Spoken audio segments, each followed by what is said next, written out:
Joining us to discuss that and much more is our great friend in the States, Ami Horowitz. Ami, great to see you. How are you? I'm doing well. I couldn't see the video of Kamala, but I heard the audio. Was that real, or did you guys splice together a bunch of words?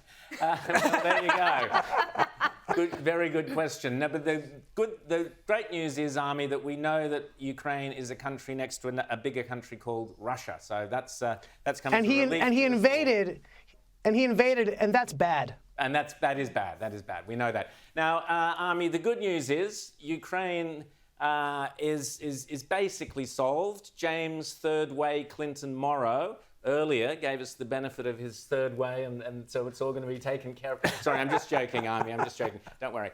Tell us about this Leah Thomas character, who's now we call them Sheilas in Australia. It's a term you're welcome to use if you like. A Sheila is a woman, and Leah Thomas is apparently a Sheila who has won this particular race. Tell us about it. Yeah, so Leah Thomas was a swimmer for Penn, which is not a major, by any account, not a major swim power across the country, but yet she dominated the Ivy League conference, which is the good schools in America, and then she moved on to the nationals and dominated the 100. Dominated, really, just by a couple of seconds, which is a big deal in that race. Now, Leah Thomas is a man who thinks she's a woman and identifies as a woman, and look. Before I go on, I want to be very clear. I have a lot of empathy for people who are going through what something like Leah is. Because, look, she's not doing it, I'm sure, just to win a race. I'm sure she's going through some existential crisis, thinking that she is a woman in a man's body. And I understand that she wants to compete, right? She feels she wants to compete. I get that. It is a difficult position to be in.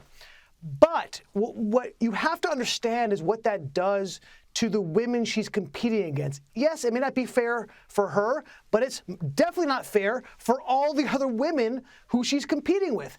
And what I think is so interesting about this whole thing is what it's done to women's sports. And it's actually divided the feminist movement, which is fascinating. You have a group of feminists who are diehards against trans women competing in sports, and another group who are all for it.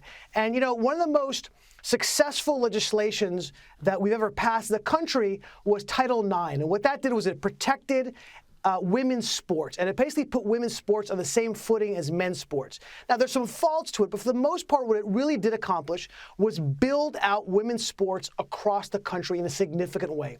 And what this is doing is hollowing out all of those gains. And for those who say, well, who cares? It's somewhat of an advantage. It's a little bit of an advantage. What does it matter? Train harder, work harder. You hear this from people all the time. I want to give you one, and I don't want to belabor the point, but this is worth repeating because it's an incredible statistic or incredible comparison. So the Williams sisters, right? The greatest tennis players of all time. No question, Serena has dominated her sport. And of course, there have been comparisons to men all the time. And we don't have to wonder how they would do if they competed with men. Most people don't know this, but they actually did compete with a man, a guy named Karsten Bracht. I know, nobody's ever heard of him. At the time, he was ranked 210th in the country, something like that. And they wanted to play him both in one day. And he did so after playing 18 rounds of holes of golf. And then between sets, he was drinking beers, and he beat them in straight sets. That explains it all. Daisy. Wow, I mean, it's incredible. You touched on the feminist movement with all of this and the two camps. Interestingly, the pro-trans camp absolutely attacked the other camp with the worst kind of misogyny you can possibly imagine for having a different opinion. The hypocrisy is just incredible, isn't it? It really is, but the beauty of it, if you really hear the other side, the feminist side who's against this, you can hear the kind of the strain they have in their philosophies, their existential issues they're going through by realizing that the left, who they've embraced for all these years, are turning on them. And you actually see that they actually are coming, they start speaking in almost conservative ideals. It's so interesting to watch this metamorphosis going on with that segment of the feminist movement. It's fascinating and it's interesting. And hey, I say to them, come over here. The water's great. There's a great photo. We're just going to put it up again, if you don't mind, that photo of the 3 girls standing off to one side and Leah Thomas standing off to the other side.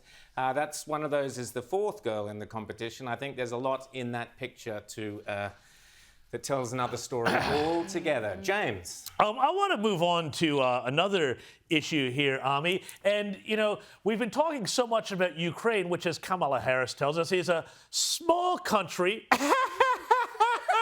next to a bigger country.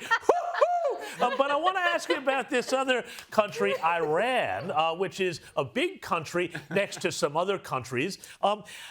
I saw Jen Psaki now blaming Donald Trump for the fact that Iran is likely going to wind up with nuclear weapons. I don't know if we've got a grab of that here, but can you explain to what is going on with the Iran deal, which everybody's distracted by, with the Ukraine situation?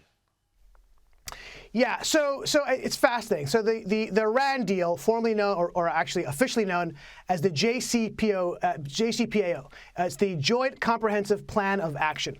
And by the way, appropriately named the Joint Comprehensive Plan of Action, because you have to be smoking a bunch of Himalayan Kush to want to sign that deal. You know, I have a lot of experience with this. I made actually a couple of documentaries about Iran, the pursuit of nuclear weapons, the IAEA, the Iran deal. So I have a little bit of experience with this. And I spent time with the Iranian nuclear negotiators, and I actually spent time with the American negotiators. And I'll tell you something fascinating tidbit. You know, as I was in Vienna, and I was at the Palais Coburg, which is where they stay, which, by the way, starts at $800 a night.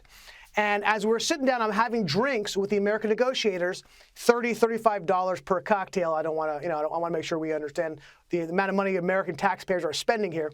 Yep. And, you know, we were having a discussion about Iran, and they were very straightforward about Iran and the deal that at the time they're trying to craft.